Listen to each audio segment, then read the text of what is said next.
జాతీయవాద జర్నలిజానికి అసలైన వేదిక నేషనలిస్ట్ హబ్ ని సబ్స్క్రైబ్ చేసుకోండి. నోటిఫికేషన్స్ కోసం బెల్ ఐకాన్ పై క్లిక్ చేయండి.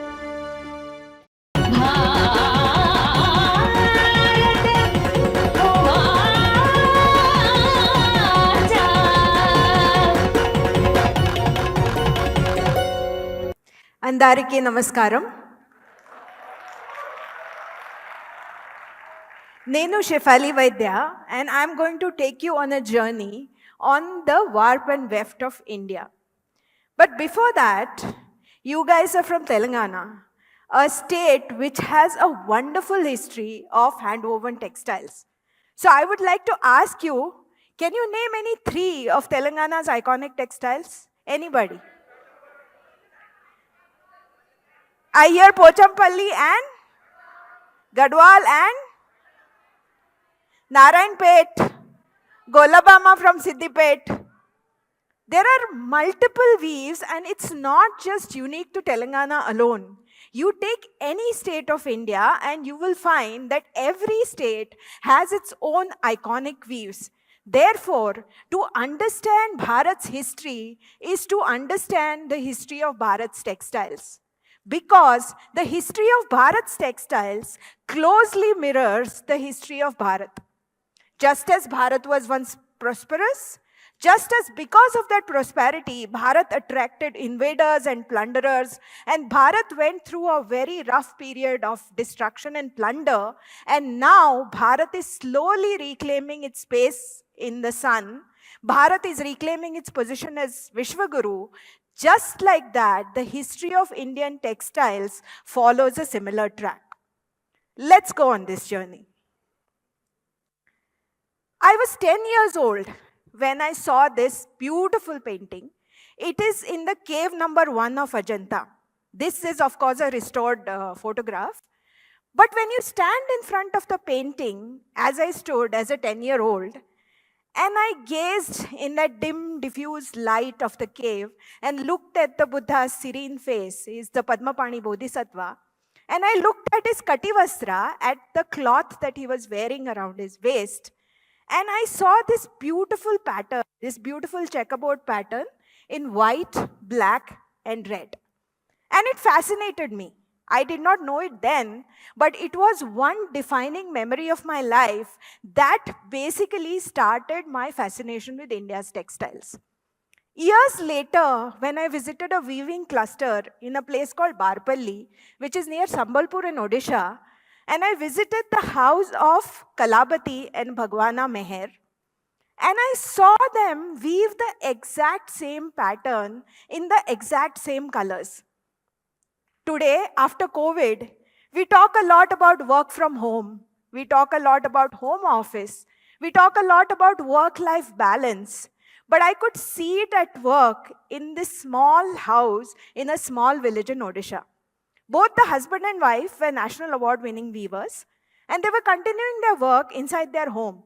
The loom was in the living room. There was a grandchild playing nearby. The grandmother was working and looking after the grandchild. The grandfather was weaving, and he was going in and out, meeting people, going to the market, getting some stuff, come. And all this was going on in a very harmonious manner. It was like meditation, seeing them both work. And what amazed me is that the fabric that they were weaving was exactly like the fabric I had seen on the Padmapani Bodhisattva in the exact same colors. The base was white and the checkerboard pattern, or the Pasapalli pattern as they call it, was in red and black. 2,000 years almost separated the Padmapani Buddha and the cloth that was being woven in 2014 or 2015 in this small village in Odisha. So much has happened in those 2,000 years. So many kingdoms came, so many kingdoms went. So many invaders came to India. There was so much of destruction happening. There were so many disruptions happening. But this traditional knowledge was passed on from father to son, from mother to daughter, and it had continued unbroken. And these were the unbroken strands of tradition that really fascinated me. Long before the Buddha was born, long before any of our epics were composed, long before the birth of Christianity and Islam, we had a civilization in India that not only knew how to cultivate cotton and flax, they knew how to spin yarns from it, they knew how to color those yarns, they knew how to weave those yarns into textiles, and they knew how to decorate those textiles using motifs. How do we know that? Because while we did excavations in the Sindhu Saraswati civilization sites of Harappa and Mohenjo-daro, which are now in today's Pakistan, and also in Rakhigarhi, which is in today's India, we have found strands of cotton yarn, and we have found many tools like spindles, like loom weights, like whorls, which are used in weaving. So we know that the Sindhu civilization era people knew all of these things. This is a very, very famous artifact. Can anybody tell me who this is? Yes, he's a priest king from the Harappa excavations. He's in a museum in Pakistan. But if you see what he's wearing around his upper torso, his uttariya, you will see that he's wearing a shawl which is decorated with a trefoil pattern. That pattern you still see in block prints all over India today. And that pattern, we don't know whether it was woven or embroidered or block printed, but we know that that pattern still exists almost in all states of India where textiles are woven. This is the murti, terracotta murti of the mother goddess, and you can see that she is wearing the kativastra, the same kativastra that you have seen on the Padmapani Bodhisattva. And that kativastra also shows that not only did our people knew how to weave, they also knew how to fashion garments from those textiles. This is the famous Darganj Yakshi, where you can see that the fashion has progressed so much that now people were draping very stylistic drapes, and the clothing had developed from the uttariya, that is the covering the top part of the torso, to the bottom part of the torso, which is known as the antariya, where you can see it's very stylistically, very beautifully draped. And there was something known as a kaya bandha, which you can see here. It is a belt that was used to hold the lower garment together. And that is tied in a very beautiful way. Today we talk a lot about draped garments, but our people knew many different ways of draping the garments. This is a painting from Ajanta, a recreation of it. And if you look very carefully in this dates back almost to 2nd century CE. And if you look back into this, you see that many of the fabric styles and the weaves that are in existence today in India are exhibited here. The lady who is dancing, her sleeves have bandhani work, which you can still see in Gujarat and Rajasthan.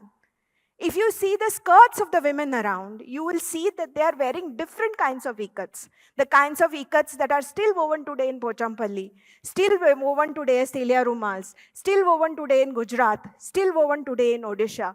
The same pattern, the same fabric, similar styles. Then we come to was during the Sindhu Saraswati civilization. During the Vedic era, even though we don't find any actual artifacts, the literature abounds in terms related to weaving. Terms like sutra, meaning thread, terms like tantra, which is the actual act of weaving a cloth, terms like prabandha, terms like guna, are all terms which are now used to describe very, very complex philosophical concepts. Like tantra is a philosophy, but tantra is also the technique of weaving. So intertwined weaving was with our philosophy and our religion that you cannot take one out of the other. Even today, when there is a marriage being fixed between a boy and a girl, what does the girl or the boy get as a gift? What's the first thing they get? They get a new article of clothing, right? They either get a sari or a dhoti or something, because that is a part and parcel of our culture, of our philosophy, the respect for handwoven textiles. When we do puja, when we do Shodashopachara puja, even in our homes, when we do Ganapati puja, when we do Varalakshmi puja, one of the important upacharas that we offer to the god and goddess is actually the offering of vastram. We don't, sometimes we offer a full proper sari or a dhoti, or sometimes we just offer a little bit of cotton vastram as a representation. That is because cotton or karpas is very much a part and parcel of our tradition. So much so that the Roman word for cotton, korbasino, came from karpas, which was the Sanskrit word. Weaving as a profession, weaving as an art, weaving as a craft was so popular and was such a prestigious profession in India that when Kautilya wrote his Arthashastra, he wrote that weavers should have autonomous guilds. And even if the king has to buy some cloth, he cannot just go to a weaver's house and demand. He has to offer certain niceties. There is got to be a certain to be followed. The weaver has to be given proper gifts, and only then the king can ask for the cloth. There was respect. There was money, of course, but there was a lot of respect for the weaver's craft. And that is something that was unique to India. With the advent of Islamic invasions, that changed. Because what the Islamic invasions did was that they destroyed the autonomy of the weavers' guilds. Weavers became daily wage workers. They started working for a yajman, or they started working for one person who would establish a workshop. It could be a nobleman, it could be a royal household, it could be somebody, or it could just be a businessman. And all the weavers would exclusively work for that one yajman, and they would do only patterns that they suggested, and they were not given the freedom to sell or weave whatever they wanted. So that was a big setback. But having said that, because the Islamic invaders and the Islamic kings and the noblemen, they were also very fond of good clothing, the weavers were never short of money. In fact, there were new design interventions. Because of the Islamic aversion to animal motifs, the motifs in the textiles became more floral, became more geometric, became more abstract. There were invention of textiles like mashru and himru, which was silk on the outside and cotton on the inside because of certain spiritual regulations that the Islamic rulers wanted. Brocades became a big thing. Banaras was always a good weaving cluster, always a very famous weaving cluster. So much so that when the Buddha achieved Mahaparinirvana, it is said that his body was covered with fine textiles which were woven in Kashi. But after the Islamic rule, Kashi became a very famous center for brocades. So fashion changed, influences changed. And as you can see in this Mughal painting, how they wore different kinds of clothing and how the fashion changed. But the weavers still were very rich, and they were still respected as skilled workers, even though they did not have the autonomy. Megasthenes, who had come as an ambassador to Chandragupta Maurya's court, he had written that people of India, they wear brightly colored robes which are embroidered in gold and they are wrought of finest muslin. How different is it from today's Indian wedding?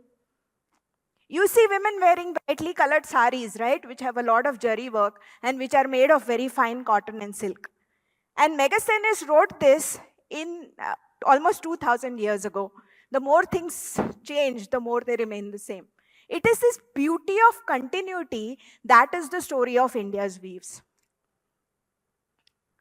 So here you can see, this is a British engraving of a weaver working on a pit loom, which is the most basic kind of loom found even today in India. And this is a contemporary picture. And as you can see, the pit loom and even the way the weaver is dressed is pretty much the same as I've shown you in the lithograph. And pit looms like this exist in all parts of the country even today. So what happened? Why were our weavers who enjoyed so much of prestige, who enjoyed so much of economic power, who made such fine textiles in silk, in cotton, in wool, in wild silk, how did they get, poor, sad little weaver story? What happened? The British rule happened. So, till about 16th century, India was still producing the finest textiles in the world. So much so that the Portuguese travelers and the European travelers that came to India up till the 16th century have mentioned that everywhere they went, they met noblemen and elite of those countries, whether it's Southeast Asia, whether it's Europe, whether it's the Roman civilization, and they were finest cloth or the finest textiles that were woven by Indian weavers.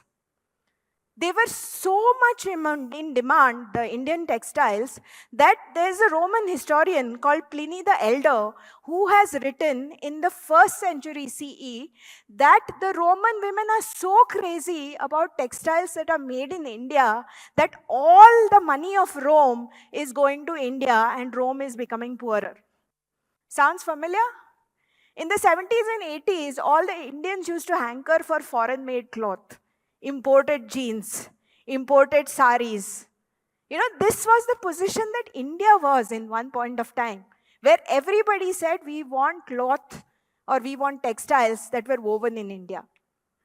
So till about 17th century, India exported 300 lakh meters of cloth to Europe, and they constituted this textile, this exports, constituted more than 90 different varieties of cotton and silk. But by 1850, the trade had completely died out. So what happened? What happened was what we studied in history books. England started machine-made cloth factories in Manchester. And they bought cotton from India at cheap prices. They forced the Indian farmers to plant indigo because they were crazy about indigo dyes. They copied Indian designs and they started replicating them on machines at a much cheaper rate, obviously, in England. And they started dumping those goods at an amazingly cheap rate in India and in the rest of the world. So India's textiles, which were very beautiful, very finely wrought, very beautifully done, they started becoming too expensive for most people. Also coupled with the famine, the Great Indian Famine, that was the hardest on the farmers and the weavers, which were basically the two most important professions in India. They still are today. Even today, they are the greatest employment generators, these two professions, which basically completely destroyed both farmers and weavers, so much so that in 1830, William Bentinck had to say that the bones of weavers are bleaching the plains of India. So bad was the position. They had no work. And that was what destroyed the Indian textile industry. So the direct result of this was actually the Swadeshi movement, where people realized that India is starting its own economic ruin by buying foreign cloth. So there were bonfires, and you can see one photograph which says that we cannot take advantage of Swadeshi goods because we are donkeys. There were bonfires of foreign-made clothes, huge bonfires, and the charkha or the spinning wheel once again became the most enduring symbol of India. You can see it here. And that was the time India started to slowly reclaim her views. What is amazing is that despite this systematic economic exploitation by the British of India's weavers and farmers, India's weaves still survived. And if you see this map, you can see that from Kashmir to Kanyakumari, from Assam and Mizoram and Manipur to Rajasthan and Gujarat, India has a treasure trove of weaves. Different weaves, different techniques, different motifs. It's like every region has its own vocabulary. And today, when the world is talking about slow fashion, when the world is talking about conscious fashion, when the world is talking about sustainability, about managing your resources, what can be the best make in India craft that we can showcase other than India's textiles? Because our textiles are our original make in India craft.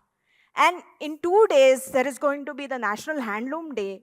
I request all of you to include at least one handloom item in your wardrobe starting from this Handloom Day.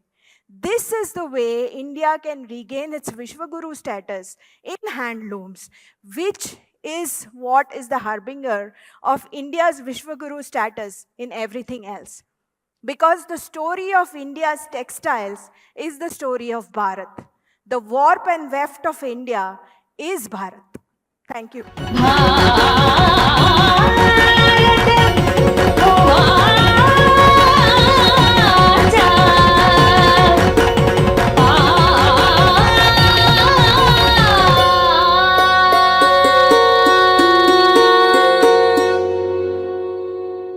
ఈ video మీకు నచ్చినట్టయితే like చేయండి, 10 మందికి share చేయండి. అలాగే కామెంట్ల రూపంలో మీ అభిప్రాయాలను మాతో పంచుకోండి. Nationalist hub group of channels ను సబ్స్క్రైబ్ చేసుకుని తెలుగునాట జాతీయవాద జర్నలిజాన్ని ప్రోత్సహించండి. ఈ వీడియో కింద ఉన్న బెల్ ఐకాన్ పై క్లిక్ చేయడం మర్చిపోవద్దు.